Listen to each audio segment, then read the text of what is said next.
स्वागत है आप सभी का इनवेफ न्यूज पर। मैं हूं आपके साथ रोहित। भोजपुरी के सुपरस्टार, आरजेडी के नेता, छपरा से आरजेडी के उम्मीदवार खेसारी लाल यादव की मुश्किलें बढ़ गई हैं। एक तरफ छपरा में पहले फेज में वोटिंग हुई, खेसारी लाल यादव ने अपना वोट डाला और इसी बीच बड़ी मुसीबत में भी खेसारी लाल यादव फंसते नजर आ रहे हैं, क्योंकि खेसारी लाल यादव के घर पर बुलडोजर चल सकता है। अब आप सोच रहे होंगे कि ऐसा खेसारी लाल यादव ने क्या कर दिया कि उनके घर पर बुलडोजर चलाने की तैयारी है। नोटिस उन्हें थमा दिया गया है, तो आगे आपको बताएंगे। लेकिन अभी राजनीतिक माहौल क्या रहा, किस तरीके से खेसारी लाल यादव चर्चाओं में रहे, वो जान लीजिए। दरअसल खेसारी लाल यादव जब से छपरा से आरजेडी के टिकट पर चुनाव लड़ने के लिए तैयार हुए, टिकट मिला, उसके बाद से ही तमाम ऐसे बयान दे रहे हैं जिस पर विवाद हो रहा है। कभी वो राम मंदिर की जगह हॉस्पिटल बनाने की बात कर दे रहे हैं, तो कभी कह रहे हैं कि योगी आदित्यनाथ छपरा आकर देखें, तब उन्हें समझ में आएगा चीजें कैसी हैं, लोग कैसे हैं, गरीब कैसे हैं, और ये बुलडोजर चलाने, इनकाउंटर करने से कुछ नहीं होता है। कभी खेसारी लाल यादव पवन सिंह को लेकर बयान देते हैं, तो कभी निरहुआ और रवि किशन को लेकर टिप्पणी करते हैं। हालांकि दिनेश लाल यादव निरहुआ की तरफ से खेसारी लाल यादव को खूब भला बुरा कहा गया, और यहां तक निरहुआ ने बोल दिया कि वो यादव नहीं हो सकते हैं, क्योंकि उनकी भाषा जिस तरीके से है वो यदुमुल्ला है। तो ये तो बिहार के चुनाव में माहौल चल रहा था, और अब खेसारी लाल यादव का ये बुलडोजर घर पर चलने वाला मामला क्या है, ये आपको बताते हैं। दिखाइएगा, खेसारी लाल यादव के घर पर बुलडोजर चलाने की तैयारी है। नोटिस दे दिया गया है। जीएफएक्स के माध्यम से आपको बताते हैं कि मुंबई के मीरा रोड वाले खेसारी के आवास पर मीरा भयंदर महानगर पालिका ने नोटिस जारी किया है, और खेसारी लाल यादव की मुश्किलें इसी के साथ बढ़ गई हैं। महानगर पालिका के क्षेत्र में अतिक्रमण की जांच की गई। इस दौरान खेसारी लाल यादव के बंगले पर अवैध संरचना पाई गई, जिसके बाद उन्हें नोटिस दिया गया है। खेसारी लाल यादव और उनके परिवार के, इस समय उनका पूरा परिवार बिहार में है, चुनाव प्रचार चल रहा था, वोटिंग भी हो गई, वहां पर व्यस्त थे। इसके कारण मीरा रोड स्थित उनके घर पर कोई मौजूद नहीं था। हालांकि नगर पालिका ने संदेश भिजवा दिया है खेसारी लाल यादव के इस अवैध निर्माण पर। अवैध निर्माण पर नगर पालिका ने नोटिस जारी करके कहा कि खेसारी लाल यादव के घर के बाहर लगाए गए लोहे के एंगल और शेड को तुरंत हटाया जाए। अगर अवैध निर्माण नहीं हटाया गया तो फिर नगर पालिका कार्रवाई करेगी। और अब नगर पालिका ने जिस तरीके से ये नोटिस दिया है, मीरा भयंदर महानगर पालिका, वो बता दें कि वार्ड समित पुराने पेट्रोल पंप के सामने, कनासिक काउंटी नताशा पार्क के पीछे रो हाउस में लोहे के एंगल और चादरों की मदद से ग्राउंड फ्लोर, पहली मंजिल और दूसरी मंजिल पर शेड के निर्माण के संबंध में ये शिकायत मीरा भयंदर नगर पालिका को मिली थी। और इसके बाद ही शिकायत जब मिली तो जांच की गई, तो लोहे के एंगल और चादरों की मदद से ग्राउंड फ्लोर, पहली मंजिल और दूसरी मंजिल पर शेड का अवैध निर्माण मिला। जो मतलब शिकायत की गई थी वो शिकायत सही मिली। साथ ही बिना परमिशन के मैप को बदलकर निर्माण कराया गया, जिसके बाद अब उन्हें नोटिस दिया गया है और खुद कह दिया गया है कि आप अपना अवैध निर्माण हटा लीजिए। नोटिस में यह भी कहा गया कि अवैध निर्माण को खुद हटा देना चाहिए, नहीं तो फिर नियमानुसार कार्रवाई की जाएगी और कार्रवाई की लागत भी वसूली जाएगी खेसारी लाल यादव से ही। तो मुंबई में ये मुश्किलें बढ़ी हैं खेसारी लाल यादव की। वो छपरा से चुनाव लड़ रहे हैं, वोटिंग भी हो रही है उनके यहाँ। छपरा में वोटिंग हुई, खेसारी ने वोट डाला। दूसरी तरफ महाराष्ट्र से उनकी मुश्किलें बढ़ गई, क्योंकि महानगर पालिका ने खेसारी लाल यादव को नोटिस थमा दिया है कि जो अवैध संरचना है, अवैध निर्माण है, उसे आप हटाइए। आपने मैप में बदलाव करके चीजें की हैं, घर बनाया है, शेड लगाया है, वो सब अवैध है। खुद से हटा लेंगे तो ठीक, वरना बुलडोजर चलाया जाएगा और जितनी लागत लगेगी वो खर्चा भी आपसे लिया जाएगा। तो छपरा से विधानसभा चुनाव लड़ रहे खेसारी लाल यादव काफी मुश्किलों में हैं। इससे पहले खेसारी लाल यादव राम मंदिर पर बयान देकर फंस गए थे, और उन्होंने कहा था कि राम मंदिर की जगह हॉस्पिटल बन जाता तो वहां पर हिंदू मुस्लिम सबका भला होता, सबका इलाज होता। हालांकि ये वही खेसारी लाल यादव हैं जो राम मंदिर के प्राण प्रतिष्ठा के दौरान राम में गाना गा रहे थे, लेकिन आरजेडी से चुनाव लड़ने की लालसा के बाद वो इस तरीके से बयान दे रहे हैं। सुनाते हैं खेसारी लाल यादव ने राम मंदिर पर क्या कुछ कहा था। विकास की बात करिएगा तो कहे अयोध्या में राम मंदिर बन गया, अच्छा है, हमें चाहिए भगवान, हमें चाहिए, लेकिन ये बताइए कि भगवान दिल में उत्पन्न होता है कि मंदिर में? हनुमान जी हनुमान जी के रहे ना तो सिनेमा फरल है, सीताराम के देखा रहे।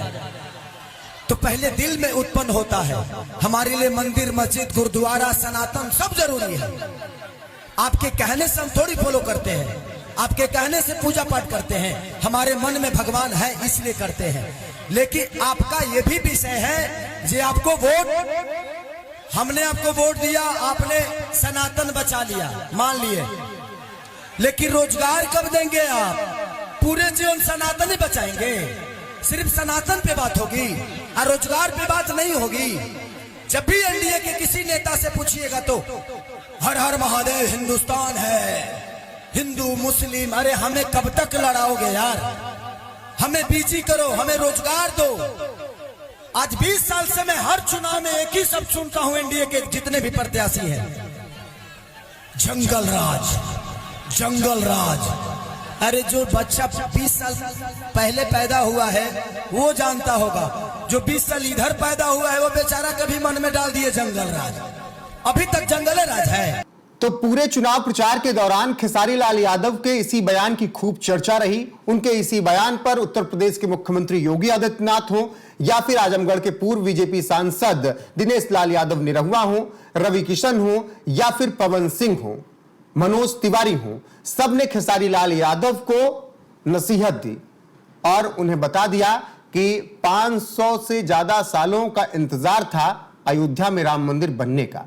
जो आताताइयों ने अत्याचार किया था उसे मिटाया गया। जो कलंक अयोध्या के माथे पर मुगल आतंकियों ने लगाया था उसे मिटाया गया और फिर सुप्रीम कोर्ट के फैसले के बाद भव्य और दिव्य राम मंदिर का निर्माण कराया गया और प्राण प्रतिष्ठा हुई। वो हिंदुओं की आस्था का विषय है। और रही बात हॉस्पिटल की, तो अयोध्या में राम मंदिर के साथ हॉस्पिटल भी बना है, रसोई भी बनी है, वहां पर लोग दिन में भोजन भी करते हैं लाखों लोग, और हॉस्पिटल भी है।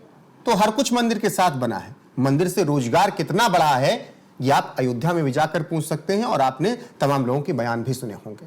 तो जो खेसारी लाल यादव कह रहे थे कि मंदिर से रोजगार नहीं मिल जाता, वहां हॉस्पिटल बना देना चाहिए, उन खेसारी लाल यादव को इन सब नेताओं ने जवाब दिया, जिसके बाद खेसारी लाल यादव सफाई देते हुए भी नजर आए।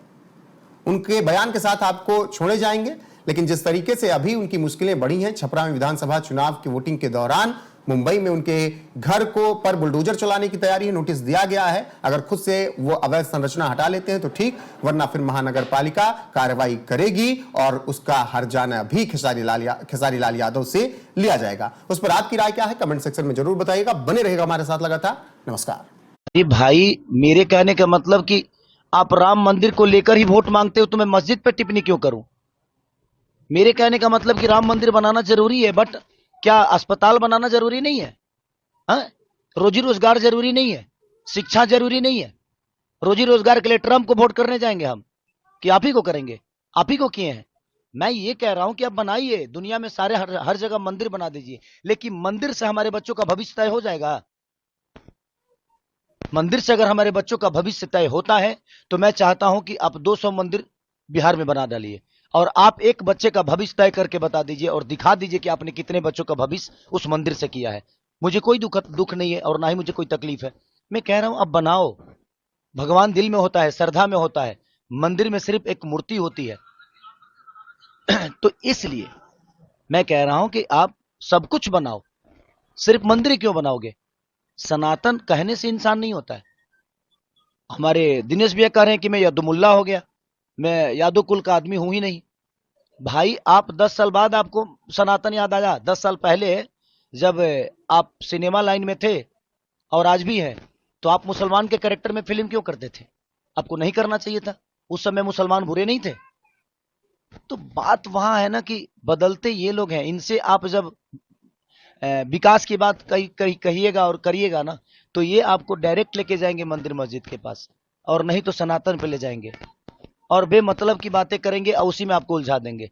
मेरे लिए पवन जी क्या बोले हैं, इससे विकास का कोई लेना देना नहीं है। मेरे लिए रवि भैया क्या बोले हैं, इससे विकास का कोई लेना देना नहीं है। वो हमारी आपस की बातें हैं, हम बातों में ना उलझें। मेरे कहने का मतलब कि उन लोगों से यही कहिए कि आप खेसारी को छोड़िए, आपका सरकार जो किया है उस पे चर्चा करिए, क्योंकि विषय उस पे है।